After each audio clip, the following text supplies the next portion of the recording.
Come and listen to my story about a man named Jed. A poor mountaineer, barely kept his family fed.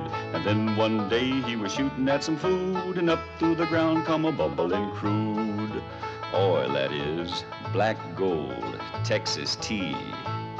Well, the first thing you know, old Jed's a millionaire. The kinfolk said, Jed, move away from there. Said, California is the place you ought to be. So they loaded up the truck and they moved to Beverly Hills, that is, swimming pools, movie stars. The Beverly Hillbillies.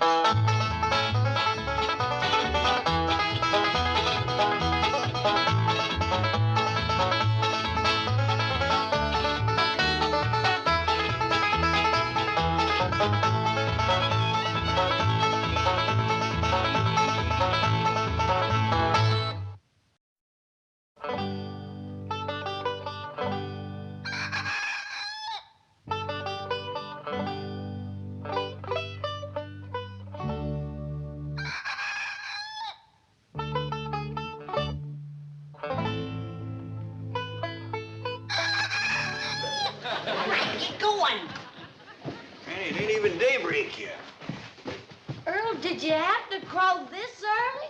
You did fine, Earl.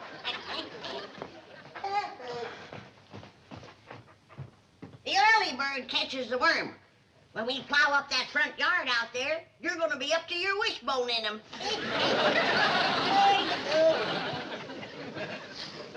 You'll start plowing the first light of daybreak.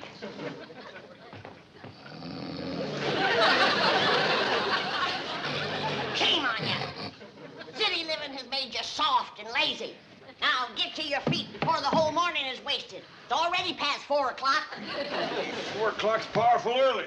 No, not when you have the whole front yard to plow, and corn to plant, and taters, and turnips, rutabagas, and onions, and oats, and barley, and watermelon. All right, Granny, all right. Now you get in the kitchen and get some breakfast on the table, and we'll be in directly. See that you do. Let's eat us a good big breakfast, Jethro, because you and me are going to be pulling that plow. Paul? No, Ellie, and I know you're strong and you're willing, but this here is Beverly Hills, and just wouldn't look right for a young, pretty girl to be pulling the plow. Paul? No, Ellie. Uncle Jed, what Ellie's trying to tell you is that we went out last night and got a mule to pull that plow. You did? Well, yeah, like you were saying, this here is Beverly Hills, and we got to keep up appearances. That's right. Where is it? Well, it's tied to that big tree out back. Well, Jethro, he didn't look too happy there, so I bedded him down. Good girl, Ellie. I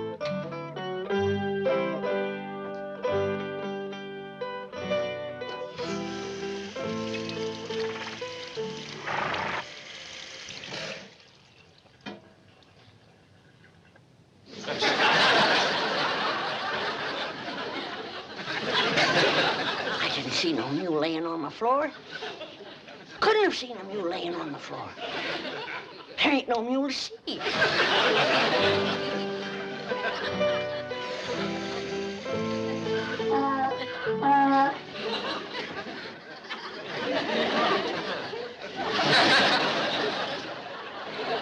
How's it going, Granny? Oh, just fine, just fine. Jed, did you notice anything unusual about the kitchen this morning?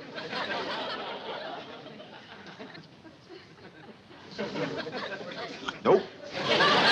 Unless you mean that mule sleeping on the floor over there. Oh, praise be, Jed. I thought I was having visions. Who brought him in here? You know as well as I do who's always bringing outdoor critters indoors. Well, see if you can get him back outdoors again. I don't cotton to mules laying around my kitchen. Tain't neat. I'll take care of him. Now then, young feller, if you'll just come along with me quietly. Don't rile him, Jed. I got kicked by a mule once. I want to tell you, it's smart.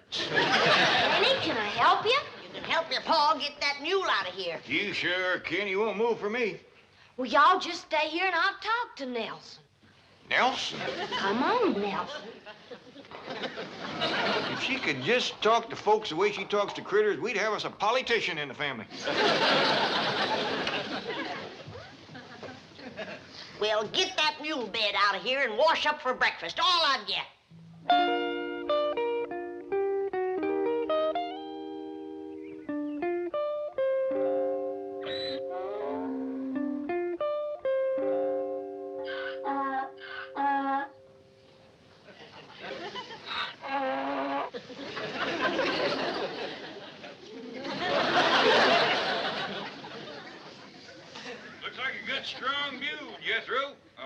broke the plow harness. He's taking to it real good, Uncle Jed. I bet you we can plow up that whole front yard before noon. They wouldn't. They might. Come on, let's get around front with the plow. They are. Haul, you haul, yeah. Mr. Clampett! Mr. Clampett, wait!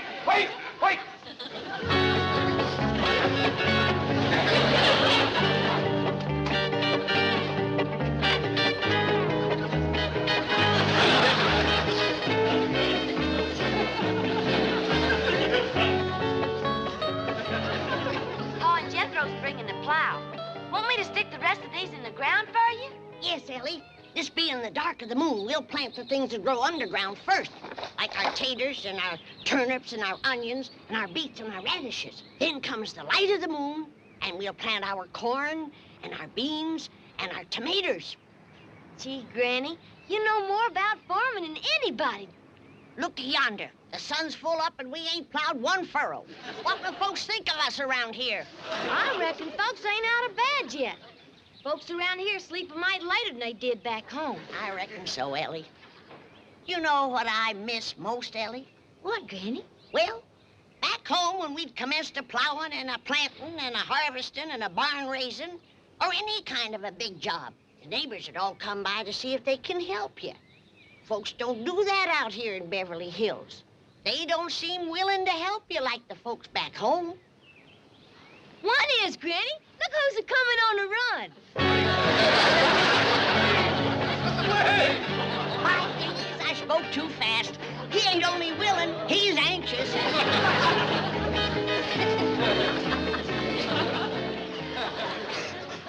Oh, howdy, Mr. Drysdale. Is them your work clothes? So, Ellie, and just because you're such a nice neighbor, I'm gonna let you plow the first furrow. But unless you got tough feet, you better put on some shoes. Granny, Ellie, please. He is anxious. I'll go see what's holding up the men folks with the plow. It ain't no use, Uncle Jed. This here mule's done made up his mind. He gonna sit for a spell. Yeah, knowing mules like I do, we might as well sit for a spell, too.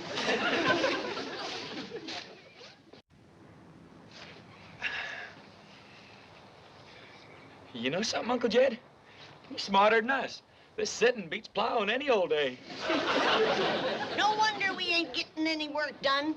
I ought to take a switch to the three of you, sitting back here hiding and loafing. He's the one that's loafing. Ain't a thing we can do till he gets his fill. I'll see about that. Here, Jethro. Mr. Mule, what did Ellie call this thing? Nelson. Mr. Nelson? Nelson? Now, you get up off of your big fat tailgate and commence to pulling that plow, you hear? It's gonna be a real battle of wills. I'm betting on the mule. I ain't so sure. If there's anything mulier than a mule, it's Granny.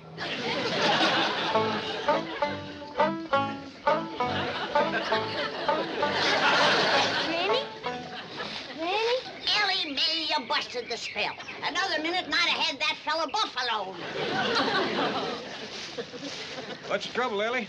Mr. Drysdale said if we go to plowing up that front yard, a whole neighborhood will come storming over. Well, that's dandy. We got enough work for all of them. Well, I think you better have a talk to him, Granny. He sure is stirred up. All right, but you get that mule on his feet. Nelson balking again, is he? That's a fact.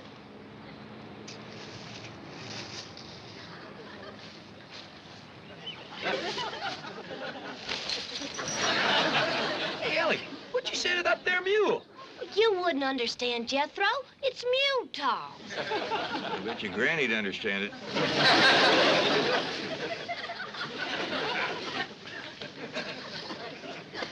Hold on there. What the hell are you doing? Granny, you can't grow things like turnips and onions here in front of the house. That's turnip and onion soil if I ever tasted it. You can't grow anything. There's a zoning ordinance here. Now you tell me. I already swallowed it. Bless you. Thank you. Granny, you don't... Bless you again. You better get some shoes on your feet. Hi, Mr. Drysdale. Hey, Ellie got the mule up, Granny, and Uncle Jed will be here with the plow directly. Bless you. Oh, I've got to get home and get some clothes on or I'll catch pneumonia. Promise me you won't do anything until I get back. I've waited as long as I'm gonna wait. Jethro, you take him in the house and put some shoes on him and some dry clothes. Okay, Granny. Come on, Mr. Drysdale. No, no! Hey, you better never say no to Granny unless your hide wants tanning.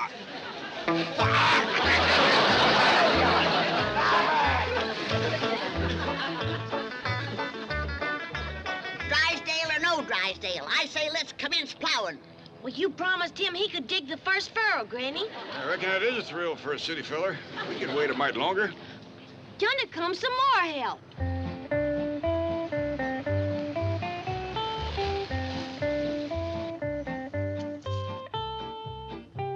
What in the name of Secretary Freeman are you doing? We're fixing to plow and plant. What does it look like we're doing? That's what it looks like you're doing. Oh, thank goodness I got here in time. You city folks are willing, but you sure don't know how to dress for plowing. Does Mr. Drysdale know about this? Oh, yeah, we was waiting for him to plow the first furrow. And we ain't gonna wait much longer. Granny, yonder he comes. Don't start yet! Don't start!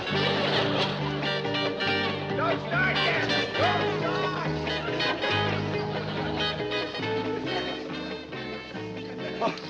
It is Mr. Drysdale. I reckon he ain't done much plowing or he wouldn't be so all-fired anxious. Miss Hathaway, am I glad to see you? The Chiefy, you can't plow up this front lawn. There's a zoning ordinance here. We figure a little fertilizer will take care of that. Have you taken leave of Oh, your... shut up! I have no intention of plowing up this lawn, nor have allowing the Clampetts to do it. What did you say? Now, Granny, Mr. Clampett, let's all go into the kitchen, sit down, have a nice cup of coffee, and talk things over, eh? That's a city farmer for you. He ain't turned one spoonful of dirt, and already he's tired. Mr. Clampett, as your friend and neighbor, I beg you, I implore you, let me explain the whole thing. Well, while you two are jawing, I'll be plowing.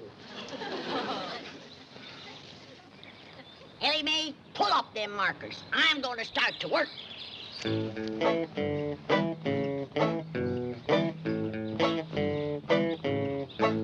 Giddy up, Fuel!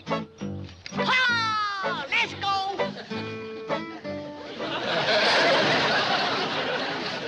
Here he goes again. Ellie Mae, get that Beverly Hills jackass on his feet. Should I, Paul? Well, Mr. Drysdale seems right in earnest. Reckon a little confab first won't hurt nothing. Granny, may I give you a lift to the door? Yes, take them. These the lazy ones. But, Mr. Drysdale, we done scouted the whole estate, and that piece of land out front... That piece of land out front there... Jethro, that's the third breakfast you've had this morning. Well, Uncle Jed, plowing gives a fellow an appetite. But you ain't plowed none yet. Oh, I know, but we've been talking about it since 4 this morning, and it's got me starving. Well, take it into the pantry. You're making more noise than a heifer going through a dry thicket. Gee whiz, just because a fella gets hungry talking about plowing, you got to throw him out of the kitchen. Why don't you ever talk about Ellie Mae? She eats just as much as I do.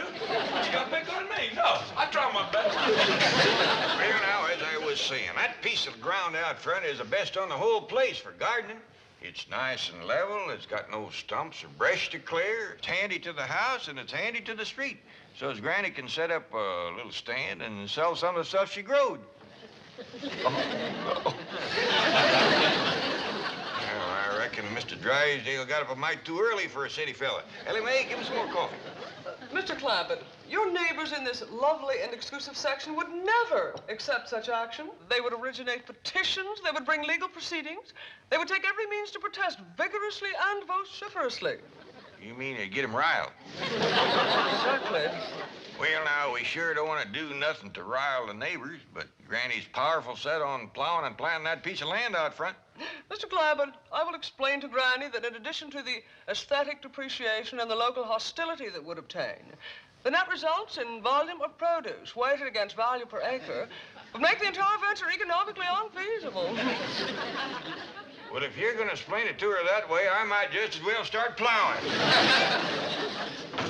You gonna tell Ellie to get that mule up, or am I gonna have to start turning that ground by hand? Now, Granny, just bank your fire for a minute. Ain't you done jawing yet? No, not quite. What time is it? Almost straight up for 9 a.m. Hear that, Jed? We've done wasted the whole day. Hey, pour your Granny a cup of coffee. You want to do your granny a favor? You get that four-legged friend of yours to pull in the plow, like he was paid his bucket of oats to do. Granny, a dashing without Pa tells me it's all right to do. Are you going to tell her? Not right this minute. Now, sit down. Setting is for hens, not for farmers. Now, I'm going out there and look that mule in the eye till he does my will. And I want to warn you, Jed Clampett, you're going to own a mule with a powerful headache and a broke spirit. Now, mule, you going to get up and pull that plow? I say air. All right. I'm going to put the mule hex on you. Oh, think it's funny, do you? All right, Mr. Mule. Look me in the eye.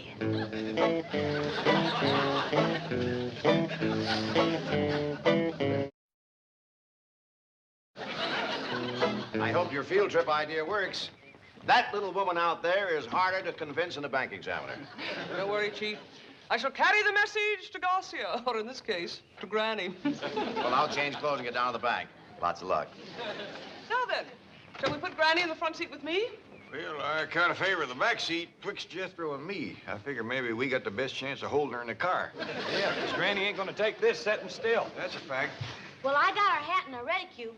Granny won't go no place without she totes a reticule.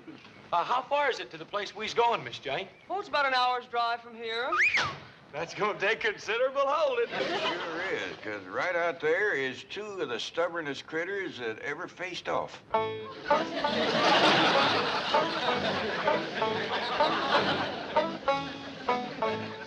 You're getting a headache. You're getting a headache. You better, because I sure am.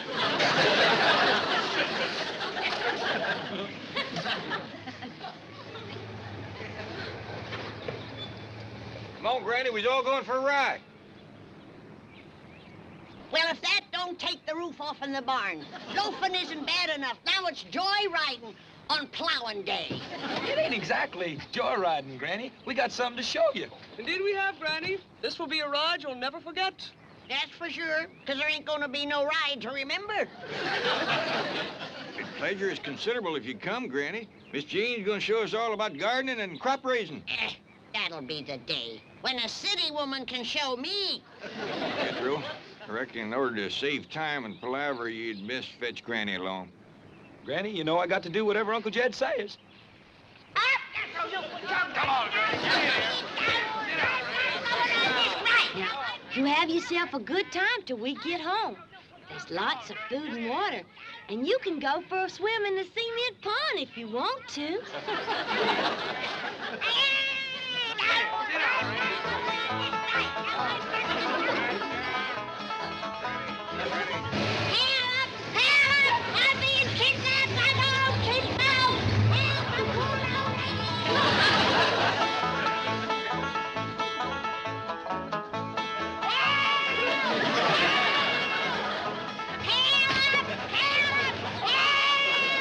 Granny, quieten down. Not me if I'm going fighting.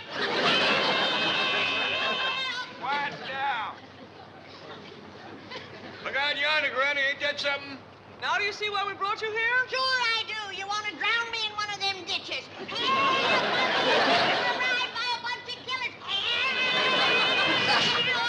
Be sensible. Why would we want to get rid of you? To get out of plowing and planting, that's why.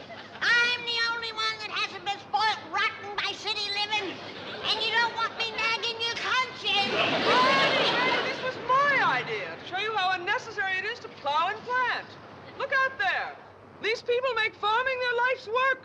By their efficiency and modern methods, they raise better crops and more of them than than you and I could ever hope to. Speak for yourself, city woman. Now, there ain't nobody so wise that they can't learn something new. Well, don't expect me to learn them. Look at them, planting corn at the dark of the moontime. I'd like to see their faces when nothing comes up. Granny, the modern farmer is so efficient that each one feeds 28 people. Now, you hear that, Granny? You don't want to put men out of work with families that big.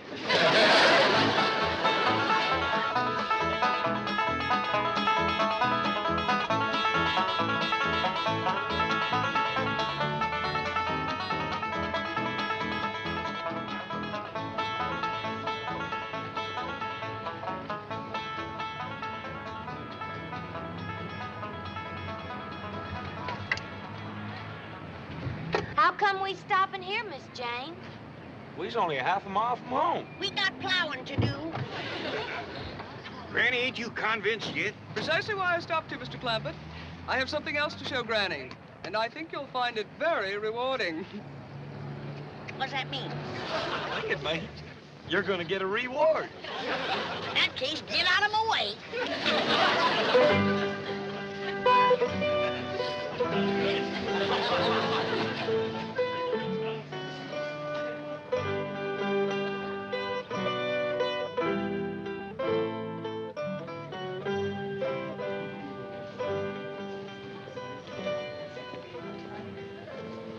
Now, Granny, while the others are exploring the rest of the market, I want to show you how unnecessary it is to plant a garden.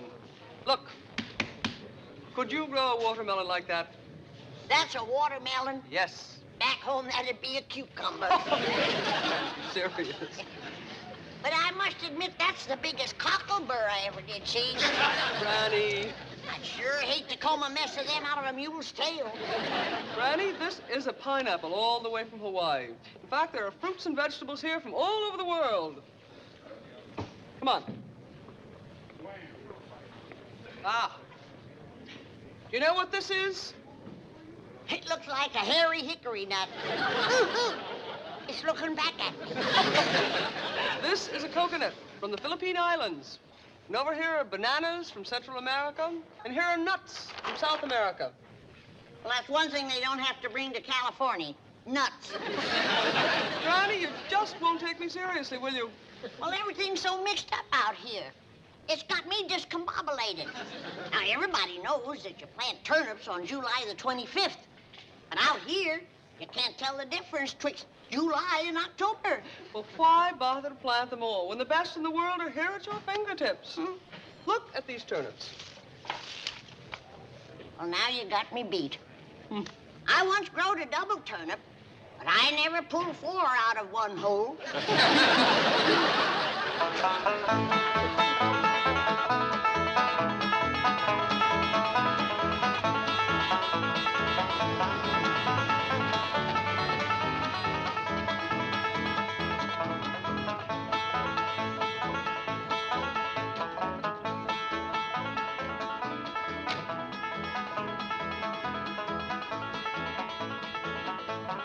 Well, Granny, how'd you like the trip?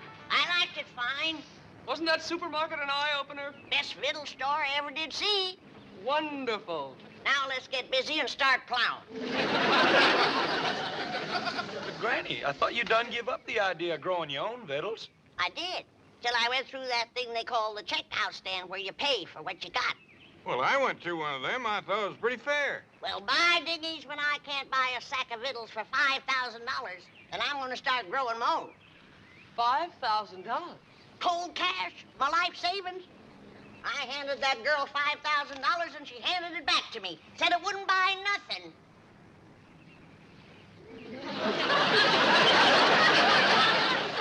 Well, no wonder, Granny.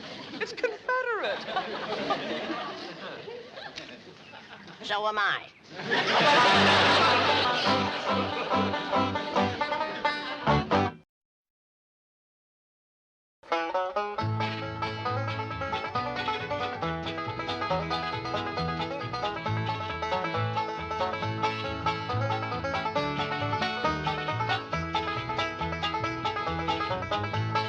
Now it's time to say goodbye to Jed and all his kin. And they would like to thank you folks for kindly dropping in. You're all invited back next week to this locality to have a heaping helping of their hospitality. Hillbilly, that is. Set a spell. Take your shoes off. You all come back now. Here? This has been a Filmways presentation.